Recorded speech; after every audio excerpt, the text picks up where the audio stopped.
Hello YouTube world, my name is Nicholas Montes, and you're watching my YouTube channel, The Teenage Movie Critic, and welcome back to my YouTube channel, everybody. I'm so excited to have you all back together again, and in today's video, we're going to be reviewing another celebration of cinema review for the Pixar film Inside Out.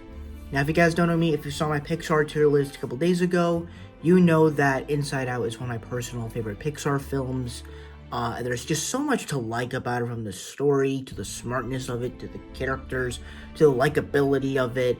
There's just a lot of great things about this movie, and we're celebrating 8 years of this movie, of rewatching it constantly. So I really want to give you what I love about Inside Out, and what are the things I personally love about it.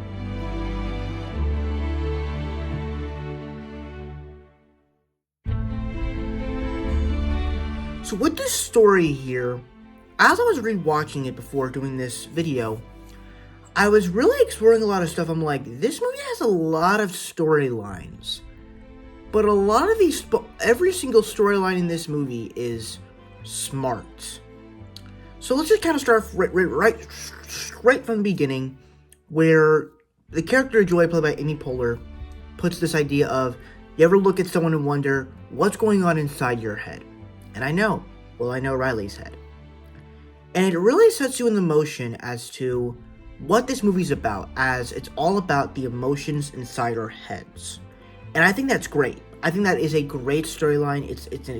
It's a pretty great idea, but how do you expand on that? What kind of techniques do you do besides just having emotions sit inside your head? Once Riley is born and Joy is created, then there's this council, as it's just a little control center. It's just a button she presses, and then sadness comes in, and then as she starts to grow, as Riley starts to grow, she starts to develop more emotions, with fear to protect herself, with disgust to be disgusted by certain foods, to be angry to be angry at certain stuff. It's like the way that it all develops.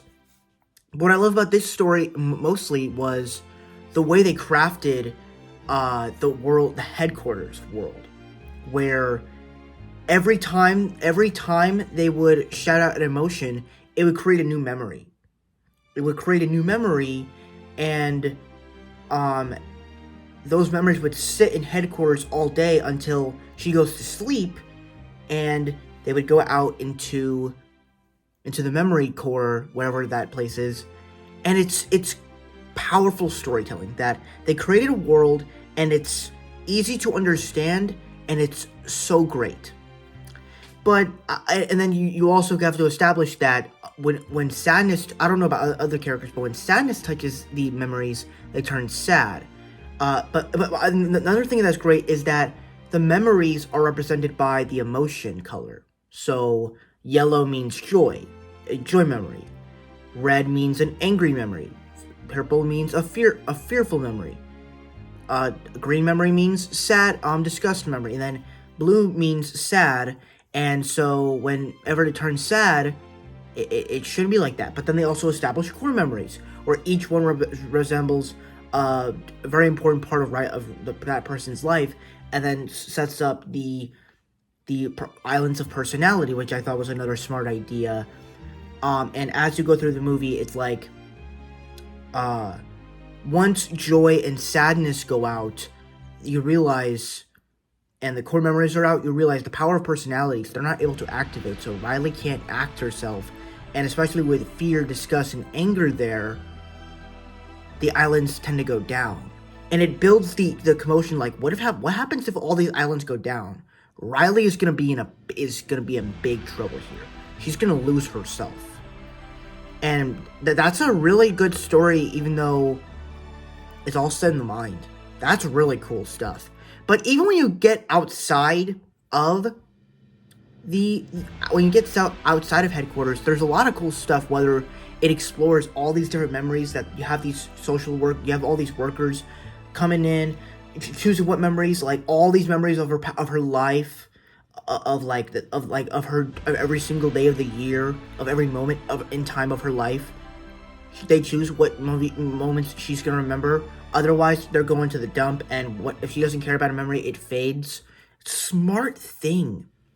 But then, even then, when you get into the imaginary characters with the character of Bing Bong, which we'll talk about them with the characters and the emotional stuff, but they do a great job in that as you have where you come up with the idea of imaginary friends, which as kids we all have had imaginary friends, come on. Or we at least talk to ourselves once in a while to calm our peace when we're stressed out. But they do something cool with that, and then even Imagination Land with like the lava world, the French fry forest, the golden medal stuff, all that great is. And then you get Dream Productions where they even do this at the beginning of the movie where she goes to sleep and she has a dream, and they don't like the dream, but you're realizing, oh wait, they're literally making these dreams when she's actually sleeping. I'm like, that's such smart stuff to do. And then even with Imagination Land, you have the imaginary boyfriend, and then going back to Dream Productions, you have all these people that are like part of her dreams. I'm like, and people are being fans of them. I'm like, this is actually really cool. It's kind of fun to see that. And then you get to the main story as Joy realizes the only way, in order to be happy, you have to be sad first. If you want to be happy in the end, you have to be all the emotions. And that's powerful storytelling from Pixar. That's very emotional. That's very relatable. That we're human and we can't stay happy all the time. That's what Joy is going through this film, is that she realizes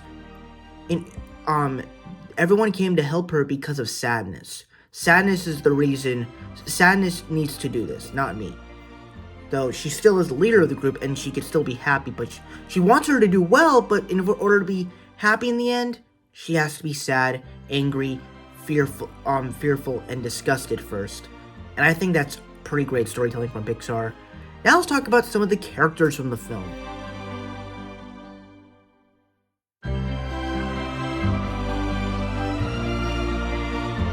And the characters in here, I of course think are fantastic. Of course, you got Joy, who goes on this journey from thinking Riley can only be happy. She can't feel any of these other emotions. She can feel it sometimes, but she can't feel it any other time.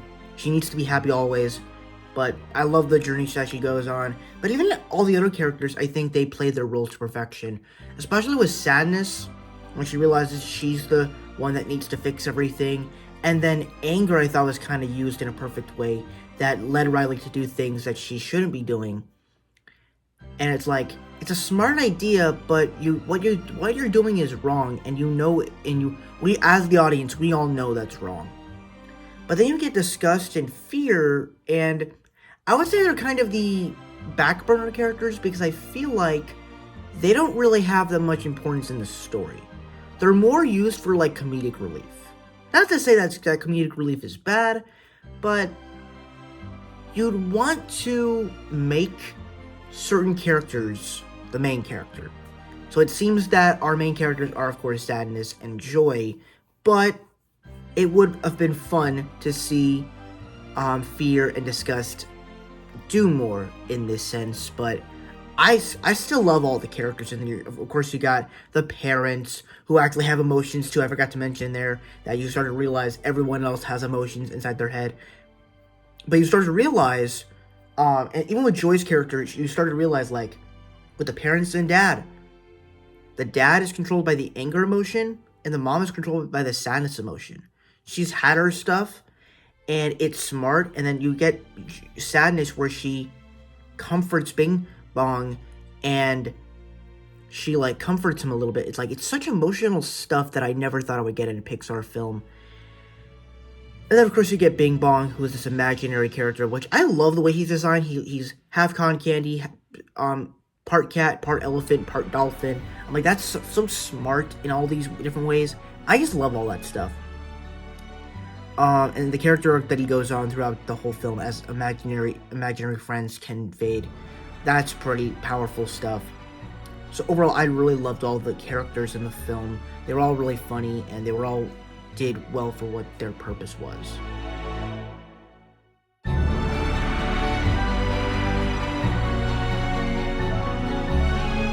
Another great thing about this movie, as a Pixar film, you gotta talk about the animation, and obviously, you know, the animation is, of course, great. I love all the little specks of The fact that they're glowing, especially Joy, I love all the little specks around her when they just show her up close. It's really fun. It's really great. The colors, I love just how everything is all colorful and bright and stuff like that. But at the same time, when you get to the real world aspect, they really handle like the dreariness and that of how it can really feel in real life. And I just really loved all that stuff. And so all the way that this whole movie is colored and the way it's done, I love all the animation of this movie. It is done really well, especially in the abstract of thought sequence. I thought that was like really something great for animation purposes. That was really great.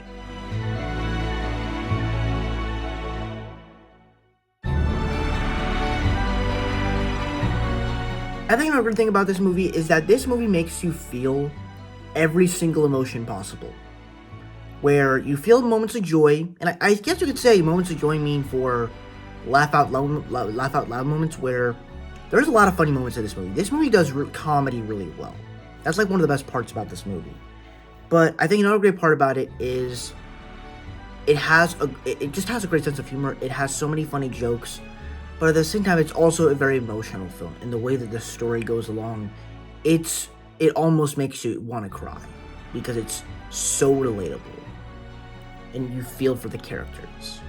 But at the same time, you also feel angry as to what's going on. Why are these characters doing what they're doing? And it makes sense. But then you also feel fearful as to what's going to happen. How are they going to solve this? And then disgusted, I don't think you really feel any disgusting stuff in the movie, but it's added there, but it makes you feel every emotion. It makes you feel every emotion that you actually get emotional when an imaginary character dies. The fact that this movie is able to do that is beyond compare. It's powerful. It has some powerful storytelling. That's why I love this movie.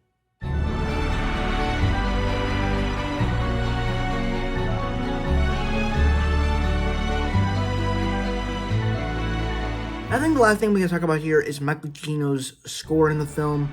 Definitely one of the best scores I've heard in a long time. Michael Giacchino has been doing a lot of scores for movies lately. The Batman, Lightyear, the Spider-Man films, a bunch of scores.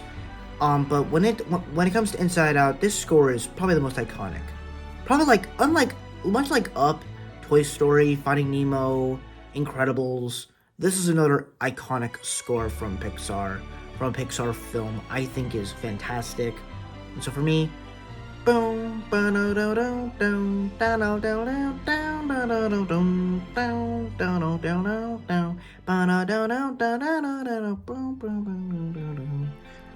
iconic score. So that's pretty much it for my Celebration of Cinema review for Inside Out.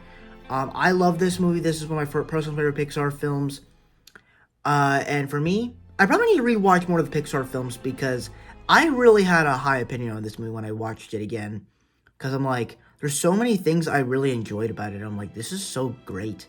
So that's my review for Inside Out, my Celebration of Cinema review for Inside Out. Thank you guys so much for watching. I really hope you enjoyed. Don't forget to like, comment, and subscribe. All my social media stuff is in the about section over there. And I'll see you guys in the next video. Bye-bye.